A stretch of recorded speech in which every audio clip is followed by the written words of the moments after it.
Hello everyone from Chelsea Fan TV. I hope you're all doing very well. I'm outside Goodison Park. It was not our playground today, but I still had a relatively good day out in fairness. I've had much worse when I've come down here, and I expected a tight win coming into this match. My prediction was probably a narrow 1-0. I thought it would be similar to how it was today, but we might have a moment of magic like we've had in previous games like Bournemouth, and just a moment of brilliance from a player to hopefully carry us through, because you're not going to play teams like this every week. You're certainly not going to come to stadiums like this every week, where you've got wooden seats, wooden floors, totally different to what you had when we went to Spurs, for example, and you've got bloody machines pouring your beer for you. So yeah, it was an old school ground, and Everton, they don't mess around, do they? They do the simple things well, and they know what they're good at, and they stick to what they are good at. And they don't really expand any more than that. I thought Tarkowski was very, very difficult to play against today. Defensively, their unit was solid. You look at the height that Everton have at the back. Every time we had a set piece, every time we tried to cause problems, and to be fair, a lot of the problems that we had, that we tried to cause Everton were from set pieces, and we still really struggled. We had a few half chances in there with Jackson. I don't actually think Jackson had a terrible game today. You know, it's when you're a striker, isn't it? You need service, but also you need space. There was no space. Where do you run in behind if there's already a low block in front of you? What are you going to do if you drop deep? There's nobody in the box. So I think to an extent you've got to appreciate that even though players like Jackson and Palmer want to get involved, they've also got to stick to their positions. I'm sure they've been told by Maresca what he wants them to do. I thought Neto was fantastic today. I thought Neto was good. I really didn't have a problem with him. And I was chatting with Carlton in the game, and Carlton was talking about support. You're never going to have support when you've got Disasi as a right back. What's he going to do? Overlap? Then you've got a big problem when Everton win the ball back, because he's not fast enough to track back. It's the same on the other side with Gusto. He wasn't overlapping, making those runs for Sancho. He's not capable of whipping the ball in with his left foot. And it's predictable, isn't it? If you're a defender and you know someone's one-footed, which a right-back always will be, because they're a right-back, that's the whole point, then you can read what they're going to do very, very well. And we needed to create width, and we had Gusto coming inside. We had a lot of players in the middle, and the players didn't necessarily even play that badly. I do think that Palmer was quiet today. It wasn't his best performance, but I also think it's very difficult to play in his position in these types of games. It's only a moment of magic that makes us turn around and go, bloody hell, that was amazing. But that was it. You know, you wouldn't say the performance was great anyway. Look at when we won previously with Thomas Tuchel. It was with a Jorginho penalty. It wasn't pretty, but we got the job done, and that's basically what this ground has always been like for us. It's been ugly. It's like that girl, you know, you go on a night out in Grimsby, you say, I've got nothing else to deal with, I might as well have a crack. And you're either going to go home, have the best night of your life, wake up the next day and say, fucking hell, what have I woken up next to? Or you're going to get knocked out. And today, we didn't get knocked out, but we got a black eye. All right, we got a black eye. It was a tough one. So what an analogy that is. Different type of analogy, definitely. I thought Caicedo was good in the middle with Enzo Fernandez as well. I had no problem with them, although I would have maybe liked to have seen us take a couple more shots from outside the box. We're very capable of doing it. We've seen Caicedo do it against United with that volley. Fernandez as well has been scoring a lot more goals recently, although they're not outside the box. They're when he makes those runs into the area. But yeah, so I can't complain from the midfield. I don't think Lavia would have made a difference in this game, to be honest. I thought we recycled the ball well. Jadon Sancho was fantastic. I mean, I saw Robert Sanchez one man of the match. He made some good saves there. I thought he was solid. I thought he had a good game against Brentford as well. Still maybe question marks about his distribution, but you know, you're a goalkeeper, you're there to make saves. I think if he does that, I mean, Petrovic wasn't the greatest distributor in the world, but he was a good shot stopper.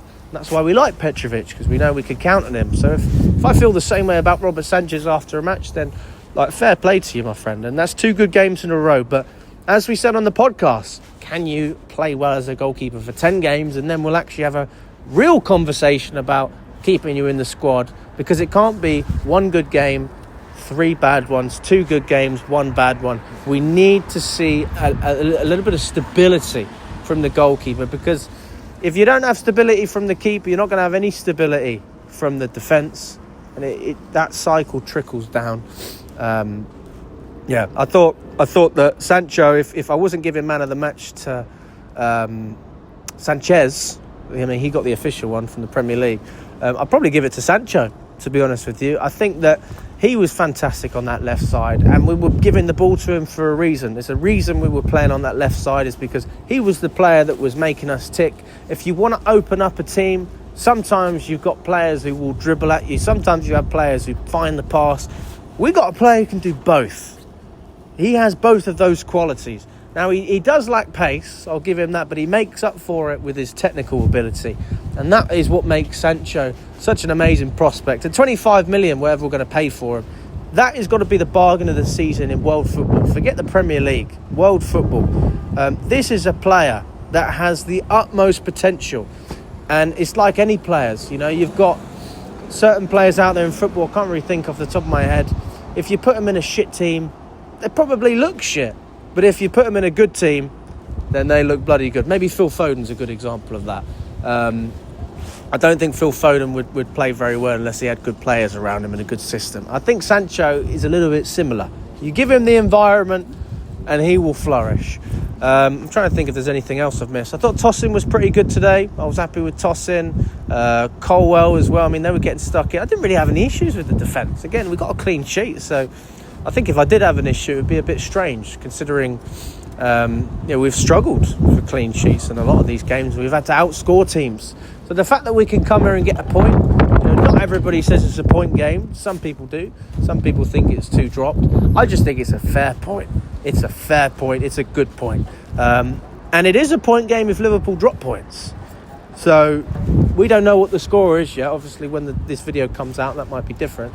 But if Liverpool end up losing to Tottenham, then we have gained a point. And we have gained a point on Man City already because they lost. So I'm more than happy to talk about this title race and realistically say that I think we are in it. I don't know if we're going to win the title, but we're definitely in the race. You can't look at the table and not say that. You can't look at our squad and not say that. You can't look at our players and say, well, they're not good enough. Yes, you could complain about the goalkeeper. Maybe we need another centre-back. Fair enough. Probably got the best midfield in the league. Arguably the best player with Cole Palmer. Arguably the best striker on form with Nicholas Jackson. And our wingers with Neto and Sancho. You've got Madueke as well. You've got a goal the other week. Was it a goal? No, assist the other week against Brentford. We've got some great depth. If Mo Salah gets injured for Liverpool, maybe their season changes drastically, just like Rodri's season affected Man City. Bukayo Saka just got injured at Arsenal. So I'm not being silly here when I say we're in a title race. I'm not being reactionary. I'm definitely not being reactionary because we just drew. And I still believe that we have what it takes. We were always going to beat Tottenham. That was never going to be a problem, all right? That was never going to be an issue. Everton away is a tough game. It's always been a tough game. And you know what? We didn't lose it. And that's a lot better than we could say last season when Pochettino ignored us when we were standing outside the team bus. So if we go out there and beat Fulham, which we usually do, especially at home, if we go out there and pick up a decent away win against Ipswich, that's a tough place to go as well, then why can't I have a realistic conversation, why can't you have a realistic conversation about Chelsea being in this title race? Because I'm just pointing down to logic here. We've played the top teams. We played City at the worst possible time we could because confidence was drained, in terms of last season. It was a bit of a rocky season, wasn't it? We finished well, but confidence I don't think was really there. We didn't have that feeling that we have now that we can beat anyone. I don't think we had that last season. We played Liverpool, and I actually think we outplayed them. To be honest with you, I think the Maresca set up very, very well when we lost that game at Anfield. So, people like Thierry Henry saying we can't beat a big team. We will beat big teams. We'll absolutely beat a big team. We are a big team. And I will stand by what I've said. I think that we can realistically compete for the title. But maybe I'm wrong. But we will definitely be up there. If you're telling me we're going to finish in the top 3, I mean, how many points are we seeing between third and first in the table when you got other teams slipping up? Yeah, if we were dropping points like this, and you had the Cities from a couple of years ago, the Liverpools from a couple of years ago, they never drop points. All right, fine. I'll probably hang my hands up and say, I don't think we've got a chance. But they are dropping points. So all we need to do is keep winning, and hopefully everything else around us capitulates, and we can capitalise on that. But yeah, let me know, guys. All the best, and we will catch up very, very soon.